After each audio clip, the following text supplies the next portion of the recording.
Bonjour, cette vidéo elle va suivre la vidéo sur le matérialisme que je viens de faire et qui est vraiment à regarder si vous l'avez pas vue parce que c'est une seule et même vidéo, c'est juste que je les ai pas mises ensemble pour une question de temps. Mais du coup dans cette vidéo là, on va aborder la question historique, c'est-à-dire que dans la vidéo précédente, on a vu que le mode de production c'était vraiment le moteur du développement des sociétés, le moteur de l'histoire.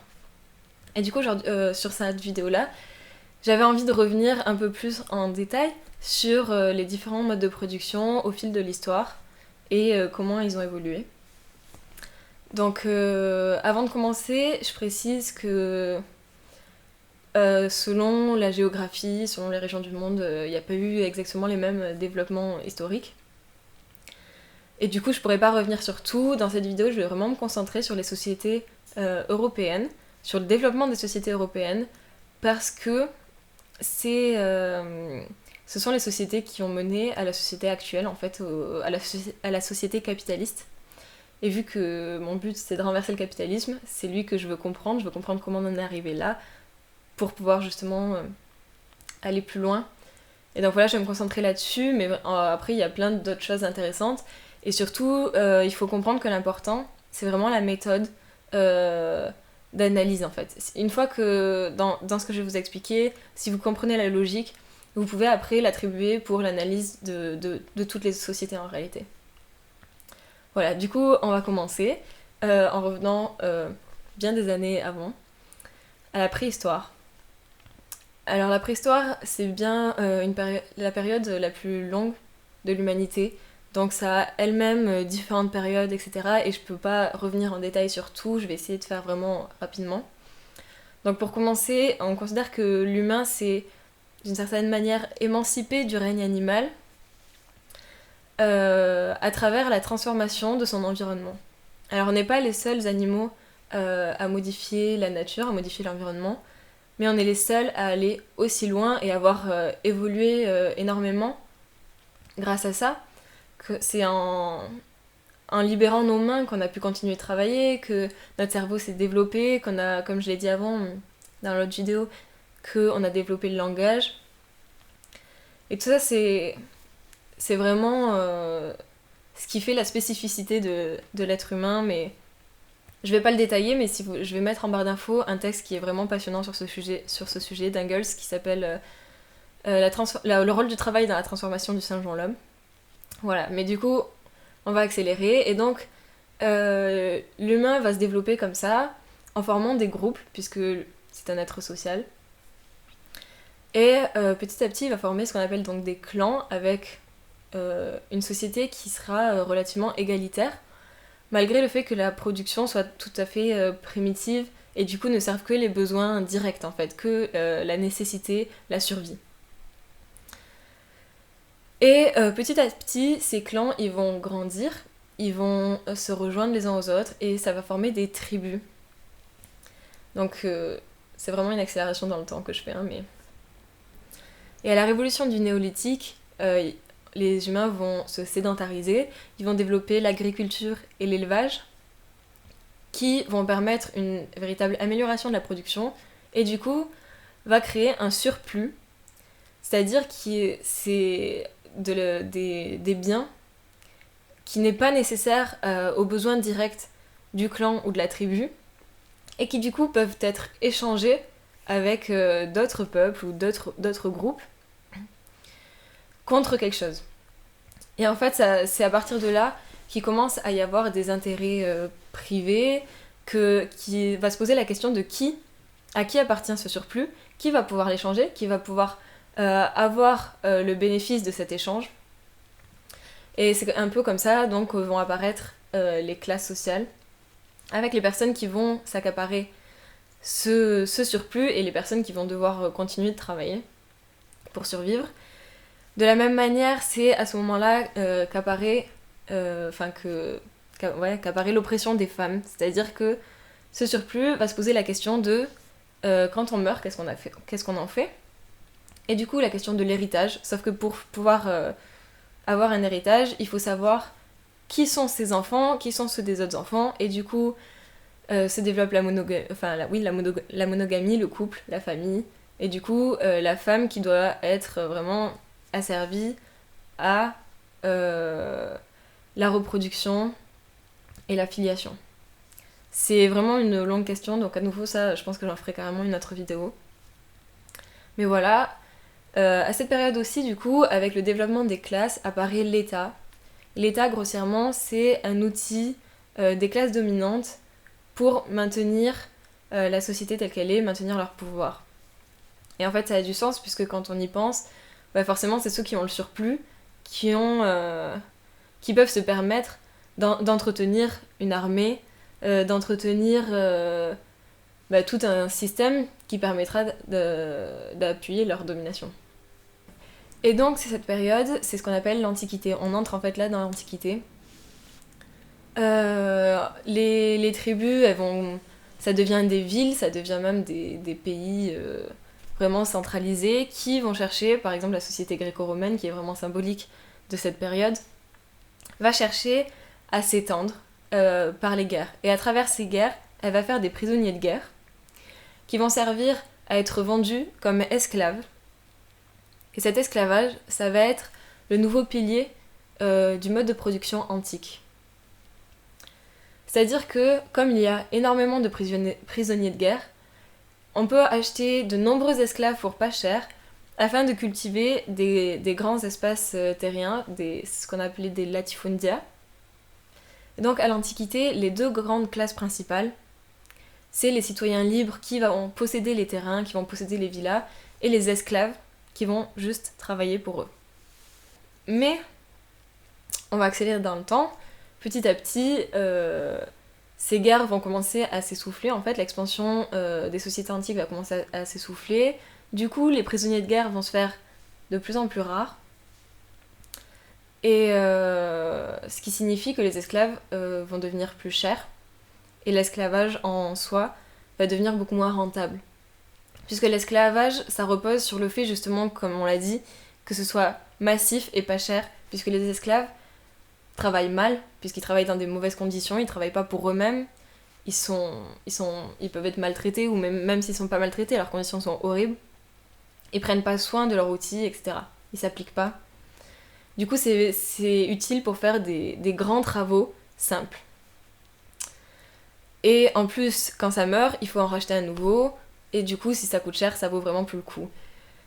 Donc du coup, le nouveau mode de production qui va se développer, c'est de libérer les esclaves et de les installer sur des terres qu'on leur prête, où ils vont pouvoir s'installer avec une famille, et ils vont devoir cultiver la terre pour payer une redevance, et c'est le reste qui leur appartiendra. Du coup, dans ce système-là, leur productivité est accrue, puisque c'est de ça que dépend leurs propres ressources en fait. Et du coup ça devient beaucoup plus rentable. De plus, ça permet de former des familles qui vont reproduire des enfants qui seront en fait les nouveaux travailleurs. Et du coup il n'y aura plus besoin de racheter un esclave à la mort de son ancien esclave. Voilà. Et cette nouvelle société-là, c'est ce qu'on appelle le servage. Le servage, c'est le système de la société féodale dont les deux classes principales se divisent entre la noblesse, les seigneurs, et les serfs qui cultivent donc la terre. Donc on va avancer dans le temps à nouveau jusqu'à voir l'apparition d'une nouvelle classe au sein de cette société féodale. C'est les artisans des villes certains artisans des villes qui vont commencer à s'enrichir pour former une nouvelle classe bourgeoise. C'est à partir de là se développe de plus en plus le commerce, se développe à nouveau la domination de l'argent dans la société, alors que à côté la noblesse, les seigneurs, ne gagnent pas vraiment d'argent, dans le sens où leur domination leur permet d'avoir des ressources en biens de la part des serfs qui cultivent leurs terres, et sinon à travers les guerres incessantes qu'ils mènent et le pillage du coup à travers ces guerres qui va leur rapporter des ressources ou de la richesse. Mais ils n'ont pas de capital qui leur permet de gagner de l'argent. Et du coup, pour maintenir leur statut, ils vont se retrouver à devoir emprunter aux usuriers bourgeois qui leur prêtent de l'argent avec des intérêts. Petit à petit, cette nouvelle classe naissante, elle va prendre de plus en plus d'ampleur, tandis qu'à côté, la noblesse se fait des guerres incessantes, à la fois à l'intérieur des pays qu'à l'extérieur de leurs frontières, ce qui crée une situation relativement chaotique. Et face à ça va se développer la monarchie, qui va centraliser les différents pays afin d'essayer de maintenir la société féodale face en même temps à la montée de la bourgeoisie et malgré le déclin de la noblesse. Mais pour autant, cette bourgeoisie, elle va continuer de se développer et elle va de fait prendre le pouvoir économique. Et peu à peu, elle va chercher à avoir également le pouvoir politique. En France, elle l'a eu à travers... elle l'a finalement acquis à travers une révolution, ça s'est passé également dans d'autres pays.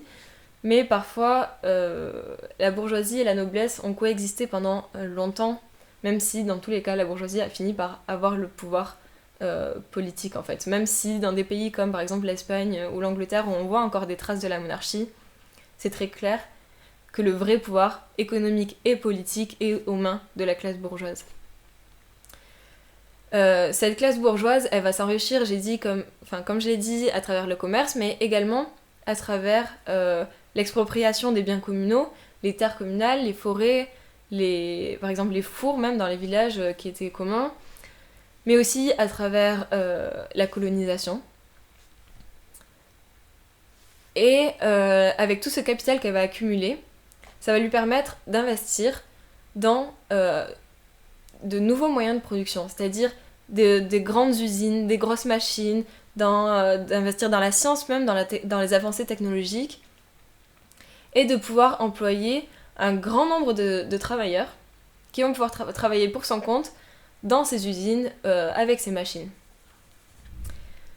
Et ces travailleurs, donc, ils vont produire des marchandises qui vont appartenir aux bourgeois, qui va pouvoir les revendre et s'enrichir à partir de ça, en payant le strict minimum les travailleurs pour pouvoir justement faire garder sa part de profit.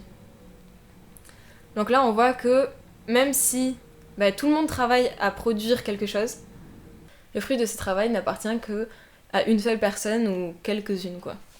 Et donc ce système, c'est le système capitaliste, c'est-à-dire qu'il se divise en deux classes principales qui sont les capitalistes, la bourgeoisie, et les travailleurs, la classe ouvrière, le prolétariat, ou tout simplement le salariat. Alors, cette société, elle a aussi de particulier qu'elle va s'étendre sur le monde entier, et avoir ces deux classes que j'ai dit qui vont vraiment se polariser, avec d'un côté les capitalistes qui sont toujours une minorité, de plus en plus une minorité, qui vont posséder des énormes monopoles, et la classe ouvrière qui va devenir l'écrasante majorité de la population. Donc maintenant qu'on est arrivé à la société actuelle, je voudrais revenir sur une idée, c'est la notion de progrès. En fait, ce que j'entends par progrès, c'est l'accroissement de la domination de l'humain sur la nature. C'est-à-dire l'accroissement de sa connaissance des lois de la nature, l'accroissement de sa capacité à modifier la nature dans son intérêt, à anticiper aussi la nature, etc.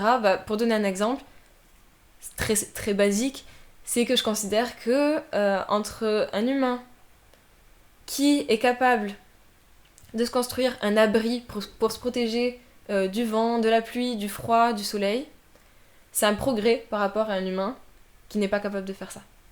Alors, c'est un exemple très basique, mais ça fonctionne pour plein de choses. Par exemple, dans la société antique dont on a parlé, on considère que c'est vraiment une société qui a amené beaucoup de progrès, parce que malgré qu'elle reposait sur l'esclavage qui est absolument un mode de production qui est horrible humainement, c'était vraiment abominable, pour autant, ce système lui a permis à une classe en fait de se dégager complètement de la nécessité de travailler et de pouvoir ainsi penser et de fait avoir des grandes avancées philosophiques, scientifiques, technologiques qui sont énormes en fait pour la période. À l'inverse, par exemple, au Moyen-Âge, il y a eu ou un reflux, ou du moins une stagnation un peu de ce progrès, notamment à cause de la décentralisation de cette société et aussi du fort pouvoir de l'Église sur toute la pensée. Et donc voilà, de manière générale, on considère que l'histoire de l'humanité, c'est une accumulation de ce progrès, même si c'est pas une ligne droite, comme on l'a dit, l'Antiquité, le Moyen-Âge, etc.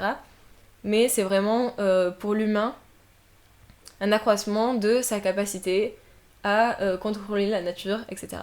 Et du coup, une augmentation du progrès au fur et à mesure, sans question morale en fait. Malgré le fait qu'on doive passer par des sociétés horribles, ben, on considère qu'il y a un progrès. C'est-à-dire que par exemple, entre une société de communisme primitif qui était plus égalitaire, on considère que le capitalisme, c'est un progrès par rapport à cette société-là, malgré le fait qu'il y ait par exemple plus d'injustice. Et cela dit, maintenant qu'on est dans cette société, notre but en tant que militant, c'est de passer à la société d'après, c'est-à-dire de renverser le capitalisme, de renverser les classes tout court, et de passer à un système sans classe, où le fruit du travail revient à ceux qui travaillent. C'est-à-dire que le but, c'est de centraliser toute la production et de la planifier, de pouvoir organiser, d'accord, il y a tel besoin, il y a besoin de produire tant, on va répartir le temps de travail sur tout le monde, enfin sur tous les gens qui peuvent travailler, et de cette production, on va ensuite la répartir selon les besoins, pareil, à tout le monde, de manière juste. Et ça, c'est aussi un progrès, puisque cette société qui sert vraiment les besoins et plus l'intérêt privé, l'intérêt de l'enrichissement de quelques-uns, ça va entraîner énormément de progrès en fait sur notre capacité à, par exemple, rien qu'à appréhender notre impact écologique sur l'environnement, qu'aujourd'hui on ne peut pas le prendre en compte, parce que le but de la production, c'est pas le bien-être de la population et de son environnement, c'est l'accumulation de capital des capitalistes. Donc voilà, on considère que le socialisme, c'est pas juste une utopie, mais c'est vraiment la suite logique d'une société qui progresse en fait. Et voilà, pour passer à cette future société, on a besoin de l'organisation des travailleurs et des travailleuses pour renverser ce système, pour abolir les classes, et passer à une société qu'on appelle socialiste ou communiste. C'est la même chose à peu près, sachant que le socialisme, c'est en gros, en général, ce qu'on appelle la phase de transition du capitalisme au communisme, ou la première période du communisme. Voilà, après ça demanderait plus de détails dans une autre vidéo, mais je vous laisse là-dessus.